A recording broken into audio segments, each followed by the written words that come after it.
Olá, queridos, graça e paz da parte do Senhor Jesus Cristo seja com todos vós.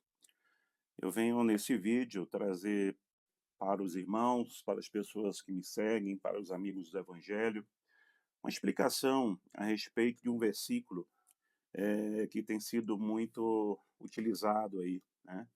Há um vídeo circulando na internet onde um cidadão entra em uma igreja evangélica, né? E ele senta lá no banco de trás, e quando o pastor começa a ministrar a palavra, ele começa a interromper o pastor, gritando, pedindo para que o pastor explicasse esse versículo, pregasse esse versículo, né? Ou seja, uma falta de respeito, uma falta de coerência. E assim eu fiquei imaginando, né?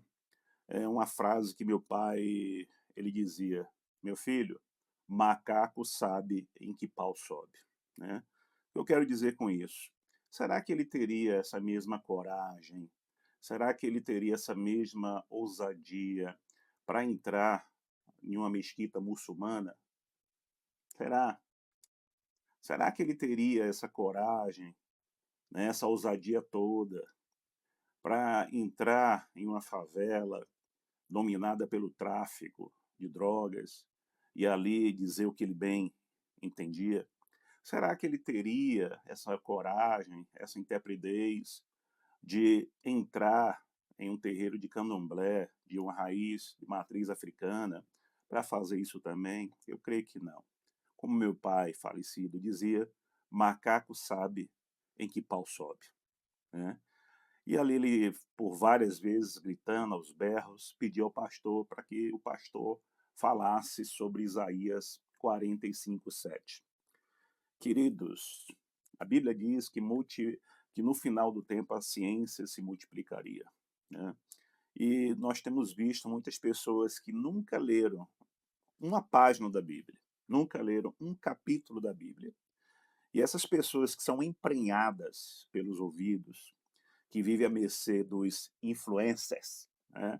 Ouve certas asneiras e ali toma aquilo como verdade, como aquele que descobriu o fogo, aquele que descobriu a roda, né? Não procura pesquisar, não procura se eh, eh, penetrar naquele assunto, né? E aí logo se deixa ser emprenhado pelos ouvidos e vai fazer essas besteiras. Então, queridos, o texto é Isaías 45:7, que diz assim: eu formo a luz e crio as trevas. Eu faço a paz e crio o mal.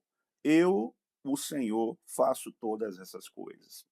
Então, essas pessoas que leem esse texto, e alguns inimigos do evangelho, alguns da teologia progressista, né? Alguns daquele grupo maligno, né, das trevas, que andam aí na internet falando asneira, né, falando bobagem, dizendo que Deus é o próprio Satanás, que Deus é o próprio diabo, porque ele criou o bem e o mal. Esse versículo, meus irmãos, ele precisa ser entendido à luz do contexto e também da linguagem hebraica da qual ele foi escrito. O significado, por exemplo, da palavra mal, né? O significado da palavra mal.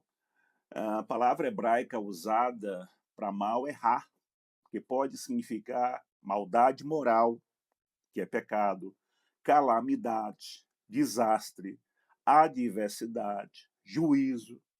Então, o contexto, ele determina o significado, né? Qualquer pessoa, até que ela seja um analfabeto funcional, ela precisa entender que para você entender um texto, você precisa conhecer o contexto. Somente analfabetos bíblicos e funcionais que se apegam a um único versículo e faz como esse cidadão fez, né? E tantos outros aí na internet. Então, o contexto, repito, ele determina o significado.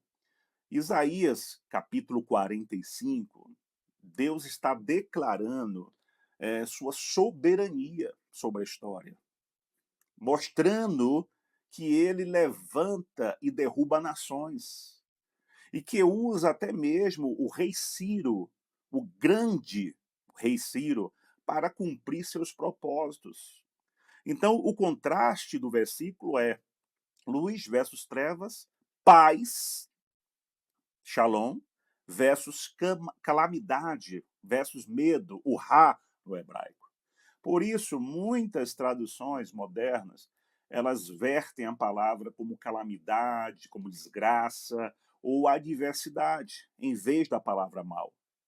Ou seja, o sentido é que Deus ele é soberano sobre os acontecimentos, inclusive o juiz que envia esses acontecimentos.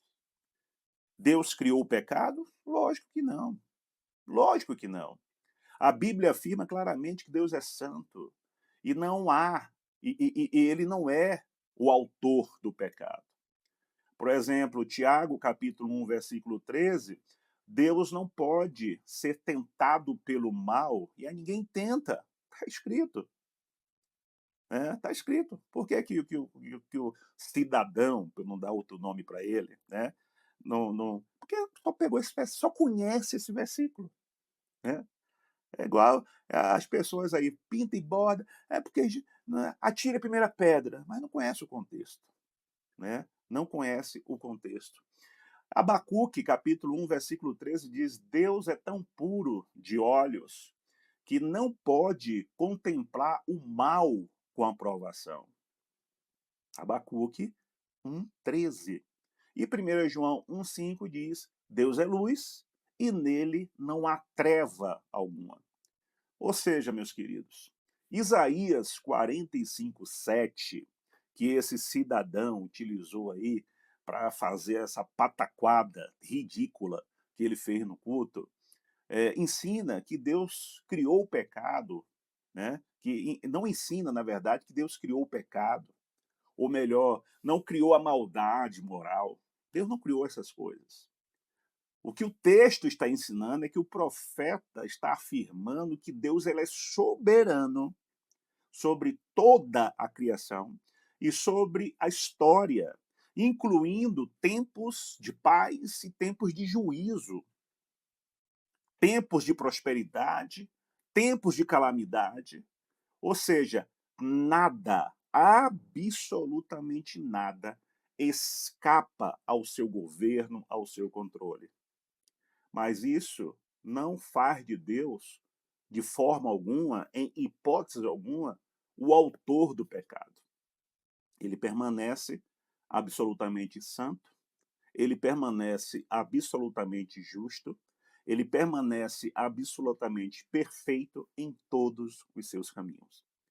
Se você tiver algumas dúvidas a respeito de textos bíblicos, né, textos que estão sendo utilizados aí por perturbadores do evangelho fora do seu contexto, manda mensagem aqui para nós, para a gente poder te ajudar a esclarecer. Um abraço, Deus abençoe, shalom, shalom. Se gostou do vídeo, me segue aí, tá? Me segue, dá um legal e compartilha. Um abraço, Deus abençoe. Mais uma vez, shalom, shalom.